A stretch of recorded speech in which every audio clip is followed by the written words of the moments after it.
आप सुबह से यहाँ पर मौजूद हैं, उस केस को कवर कर रहे हैं, देख रहे हैं। जो गवर्नमेंट थी, हुकूमत थी, उसने फुल कोर्ट बनाने के हवाले से पटिशन दायर की थी। फिर वो पटिशन चले, दलाइल दिए गए दोनों तरफ से। 5:30 बजे का टाइम दिया गया। क्या हुआ सिलसिले का इस वक्त तक और क्या होने जा रहा है आपके साथ? देखिए, मुख्तसर सी बात ये थी कि ये तो पटिशन दायर करने से पहले भी हुक्मरान जमात का मुतालबा था कि फुल कोर्ट बनाई जाए, लेकिन उसके ऊपर पहले भी दलाइल दिए गए, केस के मेरिट पे भी दलाइल दिए गए, फुल कोर्ट बनाई जाए ना बनाई जाए उसके ऊपर भी दलाइल दिए गए।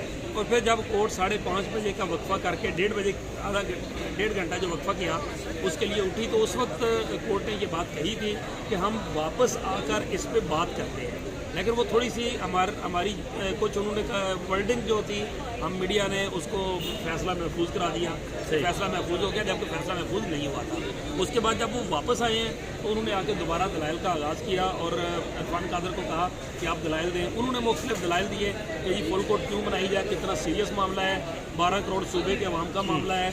उन्होंने सारे मुख्तलिफ दलाइल दिए, लेकिन चीफ जस्टिस ऑफ पाकिस्तान का ये कहना था कि आप अच्छी तरह से जानते हैं कि हम 54,000 केसेस से 51,000 केसेस तक जो है वो तादाद नीचे ले आए हैं। तो उसकी वजह ये थी कि हमने एक डिसिप्लिन को फॉलो किया था और हमने ये किया था कि केसेस को चलाया था और इस तरह के बड़े बेंच बना के सारी जो अदलिया के जो जजेज़ हैं उनको किसी एक बेंच में या बड़े बेंचों में नहीं रखा था कि जिसकी वजह से लोगों का जो है वो ज़्यादा प्रॉब्लम। आप अफसर से सुप्रीम कोर्ट को भी कवर कर रहे हैं, ये बताइए कि जो तारीख है, दस्तयाब तारीख सुप्रीम कोर्ट, इसमें फुल कोर्ट कितनी दफ़ा बनी है अब तक? देखिए, एक बहुत दूर के तो नहीं खैर ज़हन में आ रहा, लेकिन जो फौरी तौर पे मैं कह सकता हूँ वो 2015 में जब फौजी अदालतें बनी थी, यानी 21वीं आईनी तरमीम आई थी, मुस्लिम लीग नून का दौर था, और जब ये 21वीं आईनी तरमीम आई थी तो 21वीं आईनी तरमीम में सुप्रीम कोर्ट ऑफ पाकिस्तान ने ये होल्ड किया था कि फ़ौजी अदालतों की इजाज़त तब देंगे जब उनके फैसलों के खिलाफ, उनकी सज़ाओं के खिलाफ अपील का हक जो है वो हाई कोर्ट और सुप्रीम कोर्ट में होगा। ये 2015 में आखिरी मरतबा फुल कोर्ट बनी थी, उसके बाद कोई फुल कोर्ट नहीं बनी है। लेकिन ये कहा जाता है कि जब वो जस्टिस सजाद अली शाह को यहाँ पर जब उन्होंने फैसला दिया था और जस्टिस रफीक तारड़ मरहूम जो प्रेसिडेंट रहे पाकिस्तान के, वो ब्रीफकेस का एक हवाला भी दिया जाता है, वहाँ भी full court justice Sajjad Ali Shah जो उस वक्त चीफ जस्टिस थे, उन्होंने ये बात इंटरव्यू में कही हुई है, ये रिकॉर्ड का हिस्सा है। मेरे बुखारी को इंटरव्यू में उन्होंने ये बात कही थी और उन्होंने ये कहा था कि वो कहते हैं कि जी हम तो एक ब्रीफ केस के कागजात लेके कोयटा गए थे रफीक तारड़ साहब, तो उनके उस पर बड़ा मज़ेदार फिक्रा उन्होंने ये बात कही थी। उन्होंने ये कहा था कि वो ब्रीफ केस जो है वो कागजात का टुकड़ा लेके नहीं गए थे, वो कायदे आज़म की तस्वीरें लेके कोयटा गए थे। तो ये रिकॉर्ड का हिस्सा है बहरहाल। तो इस लिहाज से फुल कोर्ट की अगर हम बात करें, फुल कोर्ट अभी आज जो अदलिया जजेस ने जो कहा है, उन्होंने कहा कि 5 रुकनी बेंच था जिसकी वजह से या जिसके फैसले के नतीजे में नवाज शरीफ फारग हुआ, 5 रुकनी था जब गिलानी फारग हुआ। तो फिर जब 5-5 रुकनी बेंच के ये फैसले इतने बड़े आ चुके हैं, ये मिठाई उसके मुकाबले में बहुत कम। और उन्होंने मिठाई का भी कहा कि जब वो फैसला आया था तो उस वक्त आपने ही मिठाइयाँ बांटी थी, वो जब गिलानी फारग हुआ था। तो उस लिहाज से तो अभी जो उन्होंने ये कहा कि अभी इसकी ज़रूरत क्या है, क्योंकि ये केस जो है वो बड़ा क्लियर सा है और सादा सा केस है कि पार्लिमानी पार्टी को अख्तियार है या पार्टी हेड को। उन्होंने कहा कि एक काम आपने अच्छा किया कि 18वीं आईनी तरमीम में आपने जमहूरियत जमातों में लाते हुए, जमहूरी इदारे को मजबूत करते हुए पार्लिमानी पार्टी को आपने अख्तियार दिया। और अगर वो पार्लिमानी पार्टी के फैसले से कोई इनहराफ करेगा तो फिर पार्टी हेड का रेफरेंस भेजेगा, काम शुरू होता है, पार्टी हेड का काम शुरू होता है। इसका मतलब ये है कि अगर आपकी अगर आपकी आप कवर की है ये सारी समाज, जो ये तो नहीं कहा जा सकता है, बाद वक़्त ऐसा होता है कि जो मुअज़्ज़ज़ जजेस नमाज कुछ देते हैं और फैसला उसके गैस भी आता है इस तरह का, क्योंकि मैं भी कोर्ट कवर करता हूँ। लेकिन आप क्या समझते हैं एक सीनियर साफ़ी होने के नाते कि ये जो हमजा ये जो डिप्टी स्पीकर पंजाब असम्बली दोस्त मोहम्मद मुजारी ने ये काम किया, ये दुरुस्त था जो रूलिंग दी है? देखिए, अगर आइन और कानून की और असूल की बात करें, ये उसी तरह दुरुस्त नहीं था जिस तरह कासिम सूरी की रूलिंग दुरुस्त नहीं। वो भी आइन और कानून के खिलाफ थी और ये भी आइन और कानून के खिलाफ है।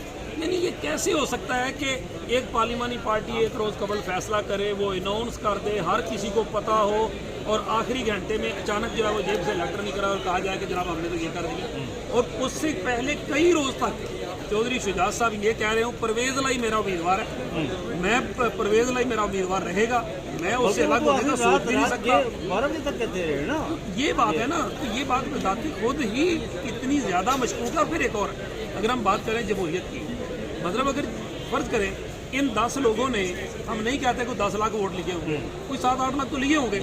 7-8 लाख लोगों का जो मैंडेट है, क्या वो ख़त्म किया जा सकता है एक शख्स पे? नहीं, और वो भी मुंतखब तक ना हो। डेमोक्रेसी बिल्कुल सही है। ये मतलब अजीब बात है ना, अगर आप इसको इस तरह से छोड़ देंगे तो इसका मतलब है कि वो जो 10 लोग हैं वो उनको तो किसी भी वक्त एक और भी केस है। चलो आपकी इस बात से याद आया, तो आपको याद होगा एक जस्टिस निज़ाम केस भी शायद आपने सुना होगा। जी मैंने नहीं सुना। जस्टिस निज़ाम केस है कि जिसमें कहा जाता है वो जनाब आसिफ अली जरदारी साहब पे इल्ज़ाम है कि उन्होंने एक जज जस्टिस निज़ाम की टांग के साथ बम बांधा था और कहा था कि ये फैसला था। तो अब मैं ये तो नहीं कहता कि चौधरी शुजा साहब की टांग के साथ बम बांधा गया था, लेकिन जो भी था, मैं हरगिज़ ये नहीं कह रहा, लेकिन एक बात की हद तक बात है कि वो पता नहीं किस मजबूरी में थे। उस मजबूरी में अगर वो उनकी ज़ाती मजबूरी उनके आड़े आ जाए तो इन 10 लोगों का क्या कसूर है, इन 10 लोगों को वोट देने वालों का क्या कसूर है? फिर इससे पीछे इमरान खान केस जो था मुनर्रफ अरकान वाला, उसमें इमरान खान ने लेटर लिखा था, लेकिन वो लेटर वापस हुआ था। फिर उसके बाद पार्लिमानी पार्टी हुई थी, फिर पार्लिमानी पार्टी के लेटर के साथ हेड का लेटर गया था, तो फिर तो आज चीफ जस्टिस साहब ने ये बात की। सर आप लोग जस्टिस निज़ाम की बात की, मुझे यहाँ पर डॉक्टर शेर अफगान साहब याद आ रहे हैं। आपने उनको देखा भी होगा करीब से, मैं तो बहुत बाद में साफ में आया। उनके बारे में कहा जाता है कि जब उन्होंने मुशर्रफ दौर में उसको कैबिनेट को जारी करके जिसने तो सवाल किया कि आप तो मोहतरमा के बड़े करीब थे और जमहूरियत की बात करते थे, तो उन्होंने कहा था कि मैंने अपना एक बेटा खोया, अब दूसरा नहीं खोना चाहता।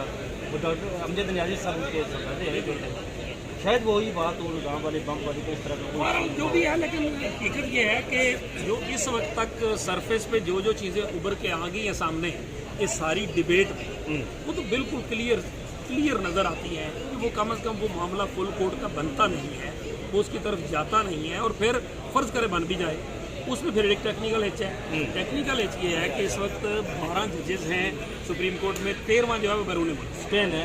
अगर 12 जजेस जो है वो अगर उनको बना दिया जाए फुल कोर्ट, तो अगर 6-6 दोनों तरफ हो गया तो फिर क्या होगा? फिर जाके रेफरी जज आए, ये हमेशा ये इस तरह होता रहा है। तो फिर जाके और अदालत कह रही है कि हम इस मामले को लटकाना नहीं चाहते। लटकाने का नतीजा आप लोग सब देख रहे हैं कि डॉलर कहाँ जा रहे हैं। ये अदम इस्तेहकाम की, सियासी अदम इस्तेहकाम की लड़ाई जो है वो आम आदमी को इसने कहाँ तक रोल के रख दिया है। मतलब इन लोगों को, दोनों पार्टियों को उस लिहाज से या सिस्टम को परवाह ही नहीं है कि इनके सियासी अदम इस्तेहकाम के नतीजे में डॉलर किस तरह से शूट आउट कर रहा है, आम आदमी जो है वो किस तरह गुर्बत की गहराइयों में दिन ब दिन गिरता चला जा रहा है। लेकिन अगर इसको खींचना है, जो कि पीडीएम की पार्टियां चाहती हैं कि इस मामले को तवालत दी जाए, खींचा जाए, उन्होंने अपने अलग अलग पार्टियों ने अलग अलग दरखास्तें दी ताकि उनके वकील अलग अलग दलाइल दें और उनको ज़्यादा से ज़्यादा खींचने का वक्त मिल सके। लेकिन इसका भी कोर्ट के पास हाल मौजूद है और ये बाजी भी होता रहा है। वो दरखास्तों को क्लब कर देते हैं और मेन जो वकील होते हैं उनको कहते हैं आप दलाइल दें, और जो बाकी होते हैं उनको कहते हैं कि आपने उनके पिछले दलाइल को रिपीट नहीं करना और आप इससे अलग दलाइल देना चाहते हैं तो आप उस पर जाएं, तो वो उसकी तरफ चले जाते हैं। कह सकते हैं कि 1-2 दिनों में इसका फैसला आ जाएगा, बज़ाहिर तो यही लगता है। लेकिन जो अभी लास्ट की अभी इस लम्हे की जो हेयरिंग की जो चीज़ें आ रही हैं, जैसे उसने जस्टिस एजाजुल हसन ने कहा है इरफान कादर को, बल्कि फरूक इनायत को, जब उसने कहा कि बुध और जुमेरात तक मुलतवी कर दे, उसने कहा कि आप इसको लटकाना क्यों चाहते हैं, आप ताखीर क्यों करना चाहते हैं, वजह क्या है? वो उसका तो हम तैयारी कर लेंगे, हम ज़्यादा फ्रेश माइंड के साथ आ जाएंगे, माहौल ठंडा हो जाएगा, कूल हो जाएगा। उसने कहा कि उन्होंने कहा कि पहले माहौल चार्ज है, फिर उसके बाद उन्होंने कहा, उसने एजाजुल हसन ने ये बात कही है, जैसे एजाजुल हसन ने उन्होंने ये बात कही है कि हम इस मामले को वंस फॉर ऑल हल करना चाहते हैं, इसको तय करना चाहते हैं। तो बज़ाहिर तो जो अगर ये वर्ड्स जो है वो बाकी जजेस जो है वो भी ऑन करते हैं, तो फिर इसका मतलब है कि ये मामला शायद आज से भी आगे रहे। बहुत शुक्रिया हमारे साथ मौजूद थे सीनियर साहब जर्नलिस्ट अली शेर साहब, जो सुबह से लेकर इस वक्त तक इस केस को देख रहे हैं। उन्होंने आपके सामने न्यूज़ रखे कि आज क्या हुआ और क्या होगा, लार्जेस्ट बेंच बनेगा या फुल कोर्ट बनेगा या नहीं बनेगा, इस हवाले से आपने पूरी डिटेल जानी। बहुत शुक्रिया।